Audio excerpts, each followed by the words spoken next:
Evangelio de hoy. Jueves 5 de junio del 2025. Lectura del Santo Evangelio según San Juan. Capítulo 17, versículo 20 al 26. En aquel tiempo, levantando los ojos al cielo, oró Jesús diciendo: No solo por ellos ruego, sino también por los que crean en mí por la palabra de ellos, para que todos sean uno, como tú, Padre, en mí, y yo en ti. Que ellos también sean uno en nosotros, para que el mundo crea que tú me has enviado. Yo les he dado la gloria que tú me diste, para que sean uno, como nosotros somos uno. Yo en ellos, y tú en mí, para que sean completamente uno. De modo que el mundo sepa que tú me has enviado, y que los has amado a ellos como me has amado a mí. Padre, este es mi deseo: que los que me has dado estén conmigo donde yo estoy y contemplen mi gloria, la que me diste, porque me amabas antes de la fundación del mundo. Padre justo, si el mundo no te ha conocido, yo te he conocido, y estos han conocido que tú me enviaste. Les he dado a conocer y les daré a conocer tu nombre, para que el amor que me tenías esté en ellos, y yo en ellos. Palabra del Señor. Gloria a ti, Señor Jesús. Jesús, en este pasaje tan íntimo del Evangelio según San Juan, nos revela no solo su profunda unidad con el Padre, sino también su anhelo ardiente de comunión con todos aquellos que creerán en él por la palabra transmitida por sus discípulos. Palabra que cruzará los siglos, atravesará continentes y tocará corazones en todos los rincones del mundo. Palabra que no es solo sonido, sino encarnación viva de la verdad, que transforma, que consuela, que llama, y que edifica un cuerpo unido entre todos los creyentes. Un cuerpo espiritual en el que la diversidad se abraza dentro de la unidad más perfecta, aquella que nace del amor entre el Padre y el Hijo, y se derrama como río de gracia sobre cada persona que se abre a la fe. Porque Cristo, al orar por nosotros, no lo hizo como quien intercede por desconocidos, sino como quien conoce, ama y espera a sus amigos, a quienes quiere tener a su lado por toda la eternidad.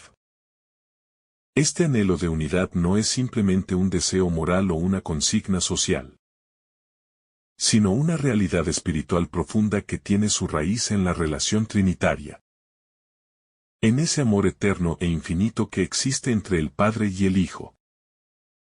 Un amor que es inseparable, indivisible, perfecto, y que Jesús desea compartir con nosotros, no como un símbolo o como una metáfora, sino como una experiencia real y transformadora que rompa nuestras barreras internas, que sane nuestras divisiones humanas, y que nos eleve a la misma vida divina.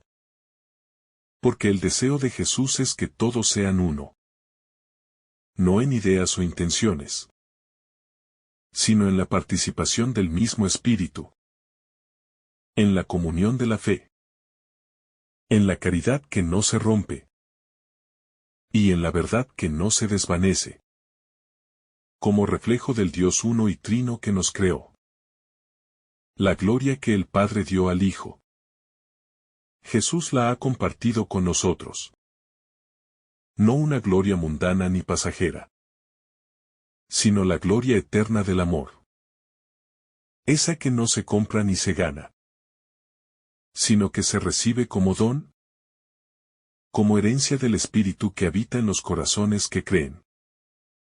Y al ser partícipes de esa gloria, estamos llamados a reflejarla, no como luces propias, sino como espejos de la luz divina, que alumbra incluso en las noches del alma.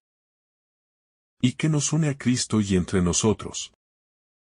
Porque la gloria de Dios no divide, no compite, no destruye, sino que integra, construye y santifica todo lo que toca.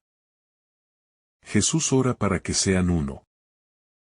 Y lo repite varias veces. Como si quisiera que esta verdad quedara grabada en lo profundo del corazón de sus seguidores. Porque sabía que las divisiones vendrían. Que los conflictos surgirían. Que el enemigo sembraría discordia. Y que incluso dentro de su iglesia habría momentos de confusión y fractura. Pero su oración anticipa esos momentos no con resignación, sino con esperanza. Porque el amor con el que Él nos ama tiene poder para vencer el orgullo, para restaurar la unidad rota, y para reconciliarnos como hermanos que caminan hacia la misma casa del Padre. La comunión que desea Jesús no es una uniformidad superficial, ni una imposición desde fuera, sino una unidad viva desde dentro, como la del cuerpo humano, donde cada miembro es distinto pero todos forman un solo cuerpo, movido por un solo corazón. Y esa unidad solo es posible si hay amor auténtico, amor que escucha, amor que perdona, amor que se pone al servicio. Porque cuando falta el amor, también se apaga la unidad. Y cuando se apaga la unidad, el mundo ya no puede ver a Dios reflejado en nosotros. Para que el mundo crea que tú me has enviado, dice Jesús. Y aquí nos entrega una misión que depende de nuestra unidad. Porque si los creyentes vivimos divididos, el testimonio se debilita. El mensaje se difumina. Y el mundo no encuentra en nosotros la verdad que proclamamos. Pero si vivimos como uno solo en Cristo, con un solo espíritu, una sola fe, un solo amor, entonces el mundo podrá decir, Dios está con ellos. Y así la fe crecerá no solo por las palabras, sino por la coherencia visible del Evangelio hecho vida. Jesús no se limita a pedir unidad, sino que ofrece los medios para alcanzarla. Su gloria, su amor, su presencia en nosotros.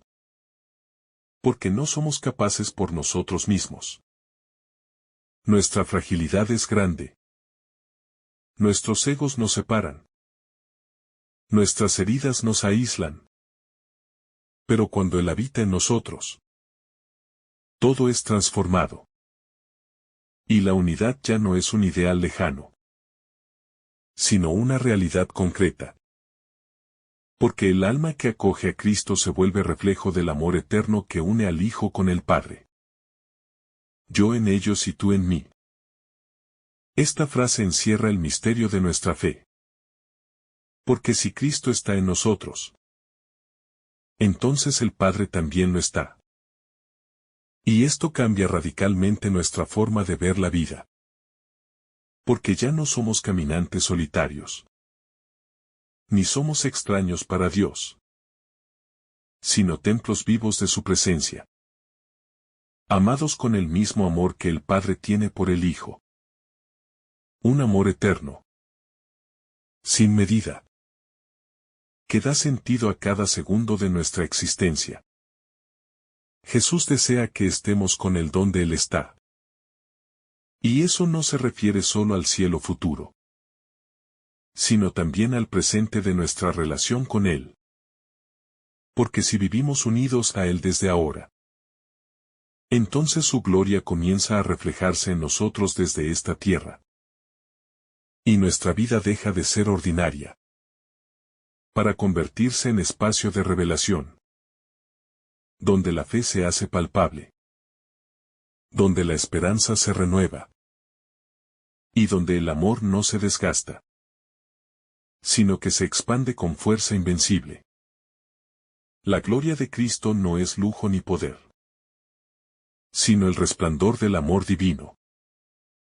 Esa luz que existía antes de la creación del mundo, que brillaba en el seno del Padre, y que ahora se nos da como herencia, no para enorgullecernos, sino para glorificar a Dios, y para que en nuestras obras, nuestras palabras y nuestros silencios, el mundo contemple algo del rostro de aquel que es luz de luz. La oración de Jesús en este pasaje no es solo un ruego. Es también una profecía. Porque Él sabe que su palabra no volverá vacía. Y que su deseo de unidad y amor encontrará eco en los corazones fieles. Que aún entre luchas y caídas, se levantarán para buscar la santidad. Y vivir según el Evangelio. Porque en cada generación, habrá quienes se dejen guiar por su espíritu. Y continúen la misión de hacer visible a Dios en el mundo. El mundo no ha conocido al Padre, dice Jesús. Y esa es una gran herida en la humanidad. Pero Él sí lo ha conocido. Y vino a revelarlo. No con teorías, sino con su vida. Con sus gestos. Con su entrega hasta la cruz. Porque conocer a Dios no es acumular conceptos, sino entrar en relación con Él. Vivir en su presencia. Dejarse transformar por su amor. Yo les he dado a conocer tu nombre. Y esto es mucho más que decir una palabra. Porque en la mentalidad bíblica, el nombre representa la esencia, la identidad, el misterio mismo de quien lo posee. Así que al darnos a conocer el nombre del Padre, Jesús nos está abriendo la puerta de lo sagrado. Nos está introduciendo en la intimidad de Dios. Y nos permite llamarlo Abba. Como hijos verdaderos. No como esclavos temerosos, sino como hijos amados y acogidos. Y añade, se lo seguiré dando a conocer. Lo cual indica que esta revelación no se agotó en su paso por la tierra, sino que continúa viva a través del Espíritu Santo. En cada sacramento. En cada página de la Escritura. En cada acto de caridad verdadera. Porque Dios no es un conocimiento que se posee y ya, sino una experiencia que se profundiza cada día. Y cuanto más lo conocemos, más nos transforma su amor. Yo les he dado a conocer tu nombre, dice Jesús. Y esta afirmación encierra una revelación profunda.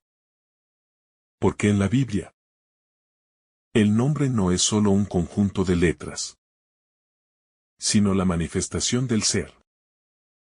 Y Jesús ha mostrado el rostro del Padre, su ternura, su justicia, su misericordia, su compasión. Y ahora nos confía esa misma misión. Hacer visible al Dios invisible. No desde el orgullo de los sabios, sino desde la humildad de los discípulos que caminan, caen y vuelven a levantarse en su nombre. El nombre de Dios, que Jesús ha revelado, es más que un sonido sagrado. Es una vida que se da. Una fuente que brota. Una presencia que habita en lo más íntimo. Y por eso su oración no solo es recuerdo. Es promesa de presencia continua. De fidelidad perpetua. De compañía en las soledades más oscuras. De luz en los túneles más largos. De paz incluso en medio de las tormentas. Porque quien conoce el nombre del Padre, nunca está solo del todo. Jesús concluye su oración declarando su intención de seguir dando a conocer ese nombre, lo que significa que su misión no se detiene en la cruz, ni se limita a sus años sobre la tierra, sino que continúa viva a través de sus discípulos, a través de la Iglesia, a través de cada gesto de amor auténtico, cada palabra de consuelo, cada perdón ofrecido desde el fondo del alma. Porque mientras haya quien viva el Evangelio, el mundo seguirá conociendo al Padre que ama, acoge y salva, para que el amor con que tú me amaste esté en ellos. Dice Jesús. Y esta expresión es el corazón mismo del Evangelio. Porque lo que el Hijo pide no es poder, ni éxito, ni gloria mundana para nosotros, sino amor. El mismo amor que el Padre tiene por Él. Ese amor eterno, puro, incondicional, infinito, y que ahora se derrama en nuestros corazones como fuego vivo. No para que lo guardemos, sino para que lo demos. Lo multipliquemos. Lo ofrezcamos incluso a quienes nos rechacen. Que el amor del Padre esté en nosotros no es una frase bonita. Es una realidad poderosa, transformadora, sanadora, que convierte corazones de piedra en corazones de carne, que cambia resentimientos por ternura, que da sentido al dolor, y que renueva nuestras relaciones más heridas. Porque ese amor es capaz de vencer al odio, de derribar muros, de romper cadenas, y de reconstruir lo que parecía perdido. Jesús no solo quiere que el amor esté en nosotros, sino que también Él mismo esté en nosotros. No como un visitante pasajero, sino como una presencia permanente, como el alma del alma, como el fundamento de nuestro ser, como el aliento que da vida. Y por eso su oración finaliza con una promesa implícita. Yo estaré en ellos. Y eso basta para tener esperanza. Incluso en los momentos de mayor desolación. Este capítulo 17 del Evangelio de Juan es un santuario de la palabra. Una tierra santa donde Cristo revela el contenido más profundo de su corazón. Una plegaria que debería ser leída de rodillas. Porque en ella el Verbo encarnado habla directamente al Padre sobre nosotros. E intercede con amor por los suyos. Y ese acto nos recuerda que nuestra vida está sostenida, protegida y amada desde la eternidad por el mismo Hijo de Dios. Cada palabra pronunciada por Jesús en esta oración es semilla de eternidad, sembrada en nuestros corazones por el Espíritu, y que espera ser cultivada con fe, regada con humildad, y fecundada por el amor concreto de cada día. Porque estas palabras no están escritas para ser solo meditadas, sino para ser vividas, encarnadas, llevadas a la práctica en nuestras relaciones, en nuestras comunidades, en nuestras luchas cotidianas por ser uno, por amar de verdad. En esta oración, Jesús nos muestra que la unidad y el amor no son un accesorio del Evangelio, sino su núcleo. Y que el testimonio más convincente no es la elocuencia de nuestros discursos, sino la calidad de nuestras relaciones. Porque un cristiano que ama y construye unidad predica más que 1000 sermones. Y una comunidad reconciliada vale más que muchos programas pastorales sin alma. Esta oración de Jesús también nos recuerda que no estamos solos en la búsqueda de unidad. Él ya ha pedido por nosotros. Ya ha intercedido por nuestra comunión. Y esa intercesión no cesa. Porque Jesús es el eterno mediador. El sacerdote que no deja de ofrecerse por nosotros ante el Padre. Y por eso cada vez que trabajamos por la unidad, cada vez que perdonamos, cada vez que servimos con humildad, estamos participando en su misma oración, en su misma entrega. No es posible vivir esta oración si no estamos dispuestos a renunciar al orgullo, a los juicios duros, a los rencores que dividen. Porque la unidad exige conversión. Exige mirar al otro como hermano, no como enemigo. Exige callar cuando el ego grita, y hablar cuando el amor lo pide. Exige doblar rodillas para pedir perdón y para darlo, aunque cueste. Porque solo el que ama puede conocer a Dios. Y solo el que perdona puede vivir en paz. La unidad por la que Jesús ora no es superficial ni diplomática. Es una unidad de almas, nacida del Espíritu, sellada con la sangre del Cordero y fecundada por la cruz. Por eso no puede nacer de estrategias humanas, sino solo de la gracia. Y por eso necesitamos volver a esta oración cada día. Dejarnos formar por ella. Y pedir con fe. Señor, haznos uno como tú y el Padre son uno. Y así, al contemplar esta plegaria final de Jesús, nos damos cuenta de que hemos sido incluidos en la conversación eterna entre el Hijo y el Padre. Que nuestra pequeñez ha sido elevada al corazón mismo de la Trinidad. Que no somos un accidente de la historia ni un número entre millones, sino seres profundamente amados. Elegidos para vivir en comunión con el Dios vivo. Y llamados a reflejar esa comunión en la tierra. Con nuestras manos. Nuestras palabras. Nuestros gestos de cercanía. Nuestras decisiones de cada día. Aún las más pequeñas. Porque todo en la vida cristiana, hasta el acto más sencillo, puede ser un eco de esta oración. Una respuesta humilde y confiada al amor del Padre que nos ha sido dado en el Hijo. Por eso, cada vez que nos sentimos fragmentados, divididos, heridos por las separaciones dentro y fuera de la Iglesia, cada vez que el desánimo nos haga creer que la unidad es imposible, debemos volver a esta oración. Leerla lentamente.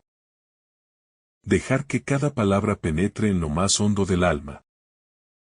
Y recordar que Jesús ya ha pedido al Padre por nosotros. Que ya ha sembrado su amor en nosotros. Que ya ha prometido estar en nosotros. Y que su deseo más íntimo, más ardiente, más eterno, es que todos seamos uno. Para que el mundo crea. Y para que la gloria de Dios se haga visible en el amor. En la medida en que esta oración de Jesús resuena en nuestros corazones, comenzamos a comprender que la unidad no es un ideal lejano ni una meta inalcanzable, sino una realidad sembrada por Dios mismo en lo más profundo de nuestro ser. Una semilla divina que espera ser cultivada a través de la humildad, del perdón, de la misericordia compartida. Porque cuando nos atrevemos a mirar al otro como hermano, no como amenaza ni como rival, sino como una imagen viva del mismo Cristo, entonces el cielo comienza a reflejarse en la tierra. Y el mundo deja de ser un campo de batalla para convertirse en un espacio de gracia. Un templo invisible donde Dios habita en medio de los suyos. Pero esta unidad, como toda obra del reino, es delicada.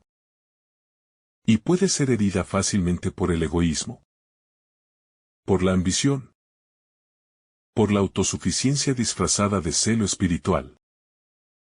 Por eso Jesús, al elevar esta oración, nos invita a custodiar el don de la comunión con ternura y vigilancia. A no darlo por hecho ni permitir que las divisiones tengan la última palabra. Porque todo cisma, toda separación, todo juicio que rompe la fraternidad, es una herida en el corazón de esta plegaria. Es un dolor en el alma de Cristo que sigue intercediendo por nosotros. Y si alguna vez dudamos de nuestra capacidad para vivir en esa unidad, debemos recordar que no se trata simplemente de nuestro esfuerzo humano, sino de una gracia que se nos concede al permanecer en el amor de Cristo, al dejarnos moldear por su palabra, al permitir que el Espíritu Santo nos transforme desde dentro. Porque la unidad es fruto del Espíritu, no del cálculo ni del consenso superficial. Y solo cuando el amor es auténtico y libre, cuando no busca intereses ocultos ni aplausos humanos, puede florecer la verdadera comunión que Jesús pidió al Padre. Esta oración de Jesús nos muestra también que no basta con vivir una fe individual, por más sincera o intensa que sea. Porque el cristianismo no es un camino solitario, sino una travesía en comunidad. Un llamado a caminar juntos, a cargar los unos con los otros, a edificarnos mutuamente. Y en esa reciprocidad de entrega y confianza, se manifiesta la gloria de Dios. Porque Dios es comunión, y todo lo que refleja su rostro lleva el sello del amor compartido. No es casual que Jesús, antes de entregarse en la cruz, haya rezado por nuestra unidad. Porque sabía que en medio de las pruebas, de las tensiones, de las persecuciones, solo la comunión en el Espíritu podría sostenernos. Solo una iglesia unida podría ser verdaderamente luz del mundo y sal de la tierra. Y en esa visión profética, Jesús nos dejó no solo una súplica, sino una misión. La de hacer visible al Dios invisible a través del amor vivido en comunidad. Y cuando meditamos en esto con atención, podemos reconocer que cada vez que amamos sin condiciones, cada vez que perdonamos de corazón, cada vez que buscamos al que se ha alejado, estamos cumpliendo el deseo ardiente del Salvador. Estamos colaborando con su oración eterna. Estamos diciendo sí al proyecto del reino. Porque la unidad no es teoría ni doctrina solamente, sino una experiencia concreta que se construye día a día con gestos sencillos y fieles. Jesús no pidió al Padre que todos seamos poderosos, ni que todos triunfemos humanamente, ni que seamos perfectos en nuestras obras, sino que seamos uno. Y eso nos revela lo que verdaderamente importa a los ojos de Dios. Porque cuando el amor reina, cuando la unidad se hace palpable, todo lo demás encuentra su justo lugar. Y lo que parecía difícil o imposible, se vuelve camino de salvación. Esta oración no envejece, porque sigue siendo actual en cada conflicto, en cada herida abierta, en cada división eclesial, familiar o social. Y es ahí donde debemos volver a escucharla como si Jesús la estuviera pronunciando hoy, delante de nosotros, en medio de nuestras disputas, con los ojos humedecidos por la compasión, diciéndonos, Padre, que ellos sean uno. Porque si no somos uno, ¿cómo podremos anunciar a un Dios que es uno y trino? ¿Cómo podremos ser creíbles ante un mundo que clama por fraternidad? ¿Cómo seremos testigos auténticos del Evangelio si nuestras divisiones gritan más fuerte que nuestras palabras? Por eso esta oración no es una opción secundaria, sino el corazón mismo del testimonio cristiano. Y cada comunidad que decide vivirla se convierte en signo profético del reino. Y en este mundo marcado por tantas polarizaciones, por tantas luchas ideológicas y culturales, el llamado a la unidad se vuelve aún más urgente. Porque es fácil caer en la tentación de identificarnos solo con quienes piensan como nosotros, con quienes comparten nuestras ideas o costumbres. Pero Jesús no rezó por una unidad superficial basada en afinidades humanas, sino por una unidad que nace del Espíritu, que atraviesa las diferencias sin negarlas, y que las transfigura en riqueza para el bien común. Cuando Jesús pronuncia su oración al Padre, no lo hace desde la lejanía de un maestro que observa, sino desde el abismo del amor que se entrega, desde la intimidad de un corazón que ya late con los dolores de la cruz, desde la compasión infinita del Hijo que conoce nuestras debilidades y no se escandaliza de ellas, sino que las lleva consigo, las transforma en súplica, las vuelve camino de redención. Porque cuando Él ora para que seamos uno, lo hace consciente de todo lo que divide, de todo lo que hiere. Y por eso su intercesión es tan poderosa. Porque brota de un amor que ya está dispuesto a morir por nosotros. En el corazón de esta oración no hay juicios ni reproches. No hay advertencias de castigo ni señales de condena, sino una esperanza que abraza. Una confianza que nos envuelve aún antes de merecerla. Porque Jesús no espera que seamos perfectos para pedir al Padre por nosotros, sino que pide precisamente porque conoce nuestra fragilidad. Y en esa súplica nos dignifica, nos eleva, nos recuerda que fuimos creados para la comunión. ¿Y qué es allí? En la experiencia de la unidad, donde se revela el rostro del Dios que es amor eterno. Por eso, cada vez que cerramos el corazón al hermano, cada vez que juzgamos con dureza, que nos encerramos en nuestras seguridades religiosas o culturales, estamos resistiendo el deseo de Jesús. Estamos empujando su oración hacia un muro de indiferencia. Y eso debería conmovernos profundamente. Porque no se trata solo de relaciones humanas dañadas, sino de una herida en la entraña misma del Evangelio.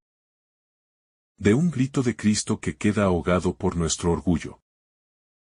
Y que nos llama constantemente a volver al amor primero. Esta unidad que Jesús implora no se da en la uniformidad. No es una copia exacta de pensamientos o estructuras, sino una armonía más profunda, como la de los miembros de un cuerpo que, siendo diversos, trabajan juntos para dar vida. Como la sinfonía de voces que, aunque distintas, se unen en un mismo canto. Porque la unidad no borra las diferencias, sino que las integra, las transfigura, las convierte en fuente de enriquecimiento mutuo. Y ahí está la belleza de la Iglesia. En su catolicidad que abraza toda lengua, raza y cultura, unida en un solo Señor. En este pasaje vemos cómo la unidad de los creyentes está estrechamente ligada a la misión. Porque cuando somos uno, el mundo puede creer que el Padre ha enviado al Hijo. Cuando vivimos en comunión auténtica, entonces el testimonio se vuelve creíble. La evangelización se hace fecunda. Y las palabras no caen en vacío, sino que penetran el corazón como semilla viva. Por eso la división no solo hiere a la comunidad, sino que debilita la misión. Y una iglesia dividida pierde fuerza en su anuncio, porque no transmite al Dios uno y trino que quiere darse a conocer por medio de la unidad. Jesús insiste en que la gloria que ha recibido del Padre la ha entregado también a nosotros. Y esa gloria no es otra cosa que la capacidad de amar como Él ama, de perdonar como Él perdona, de crear comunión donde antes hubo distancia, de abrir caminos de reconciliación allí donde las heridas parecían imposibles de sanar. Porque la gloria de Dios no es dominio ni esplendor mundano, sino amor encarnado que transforma la realidad desde dentro. Y cuando la iglesia vive esta gloria, entonces se vuelve transparente al mundo, mostrando la belleza del Evangelio en lo cotidiano. Y esa gloria que recibimos no es mérito nuestro. No es fruto de nuestros esfuerzos personales o institucionales, sino don gratuito del Padre a través del Hijo. Porque la vida cristiana siempre empieza con un regalo, con un te amo pronunciado por Dios cuando aún no existíamos, con una elección que nos precede y nos sostiene. Y eso nos llama a vivir desde la gratuidad, desde la humildad del que todo lo ha recibido, desde la alegría del que sabe que no tiene que conquistar a Dios, sino solo dejarse amar por Él y permitir que ese amor se multiplique en los demás.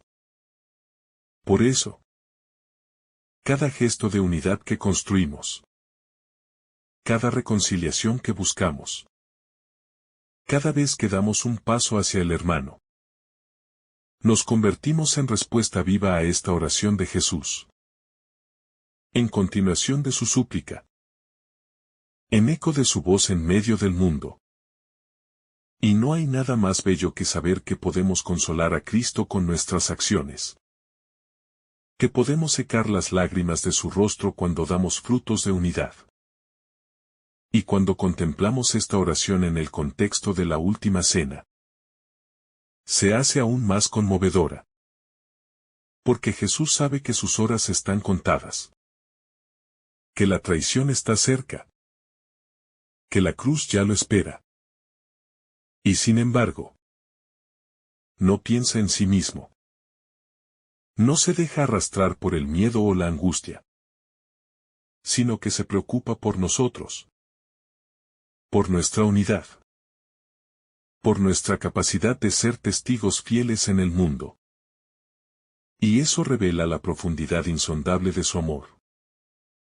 Un amor que no se repliega, sino que se entrega hasta el extremo.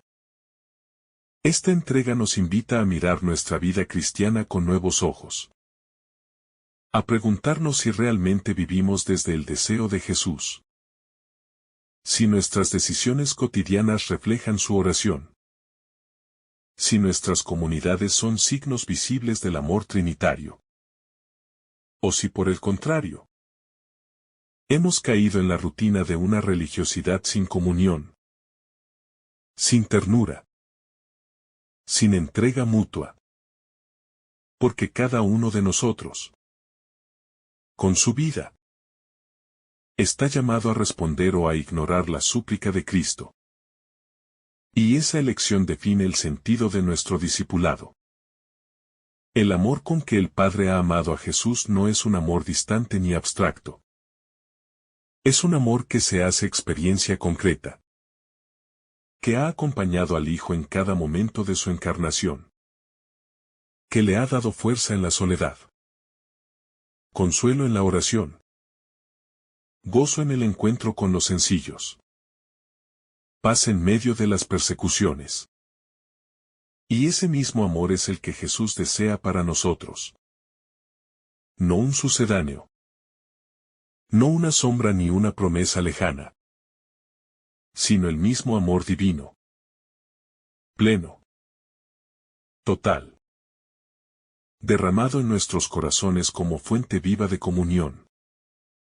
Y esta petición de Jesús, lejos de ser un deseo idealista, Se convierte en promesa eficaz cuando la abrazamos con humildad.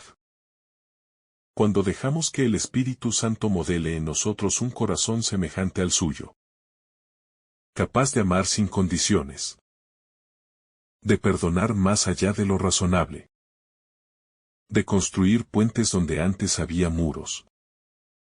Porque la unidad no es fruto de acuerdos humanos solamente, sino del Espíritu que nos hace uno en Cristo, que disuelve nuestros miedos y rencores, y abre nuestras manos para el abrazo reconciliador. Cuando Jesús dice, yo en ellos y tú en mí, está revelando un misterio de intimidad inaudito. Un dinamismo de inhabitación que rompe toda lógica. Porque no se trata solo de que Dios esté con nosotros, sino en nosotros, habitando nuestra carne, nuestra historia, nuestros silencios y heridas, compartiendo nuestras penas y nuestras búsquedas, haciéndose uno con nosotros, no desde la superioridad del Creador, sino desde la ternura del amigo que no se avergüenza de nuestras flaquezas, y que las convierte en lugar de encuentro. Esta presencia de Cristo en nosotros no es simbólica ni meramente moral. Es real, viva, sacramental. Especialmente en la Eucaristía, donde Él se da por completo y nos transforma desde dentro. Por eso no podemos hablar de unidad cristiana sin hacer referencia a este misterio eucarístico, que es centro de nuestra comunión, fuente y cumbre de la vida cristiana. Porque en cada misa se hace visible la oración de Jesús. Que todos sean uno. Y se nos invita a vivir lo que celebramos. La oración de Jesús también incluye un deseo escatológico. Porque Él quiere que donde Él esté, estemos también nosotros. Y esto revela que nuestra vocación última no es quedarnos en este mundo, sino participar eternamente en la gloria del Hijo, en su comunión con el Padre, en esa luz sin ocaso que es la vida eterna. Y esta esperanza no nos evade de nuestras responsabilidades presentes, sino que nos impulsa a vivir con más coherencia, sabiendo que todo acto de amor tiene un eco en la eternidad. En este deseo de Jesús de tenernos con Él, hay también un anuncio de consuelo para todo sufrimiento humano. Porque no estamos destinados al dolor eterno, ni al aislamiento sin sentido, sino a una vida en plenitud, a un encuentro definitivo con el amor que nos ha llamado por nuestro nombre. Y este horizonte nos sostiene en las noches oscuras, nos fortalece en la prueba, y nos recuerda que toda cruz, si es vivida con Él, conduce a la resurrección. Esta oración de Jesús es también una pedagogía del Espíritu, una escuela de comunión, donde aprendemos que la unidad no es solo un ideal, sino un estilo de vida, una vocación concreta que se realiza en gestos sencillos, en la paciencia diaria, en el arte de escuchar, de ceder, de acompañar al otro sin querer imponerle nuestras razones. Porque la unidad no se conquista con fuerza, sino con ternura, con gestos de humildad que sanan, y que van construyendo el cuerpo de Cristo con piedras vivas. Jesús concluye su oración con una afirmación clave. Les he dado a conocer tu nombre. Y ese nombre no es solo una palabra, sino una experiencia de relación. Porque el nombre de Dios se revela en la medida en que lo conocemos personalmente. No por información, sino por transformación. Y al dar a conocer ese nombre, Jesús nos introduce en la misma relación que Él tiene con el Padre. Nos abre la puerta de su intimidad. y nos convierte en partícipes de su amor eterno. Por eso, todo discípulo está llamado a ser revelador del nombre de Dios. No con discursos ruidosos, sino con una vida que refleje la luz de Cristo. Con obras que hablen del amor del Padre. Con una presencia que consuele. Que una. Que eleve. Porque conocer a Dios es siempre una llamada a darlo a conocer.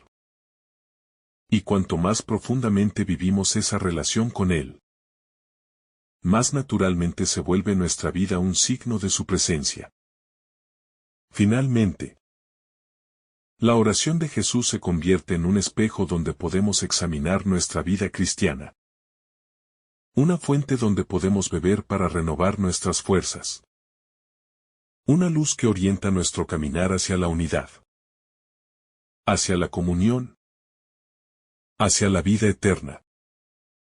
Y cada vez que la leemos, nos sentimos invitados a entrar en ese diálogo de amor entre el Padre y el Hijo. A vivir desde esa intimidad que da sentido a todo. Y a hacer de nuestra vida una prolongación de esa oración que sigue resonando en el cielo. Que el Señor te bendiga abundantemente en este día. En el nombre del Padre, del Hijo, y del Espíritu Santo. Amén.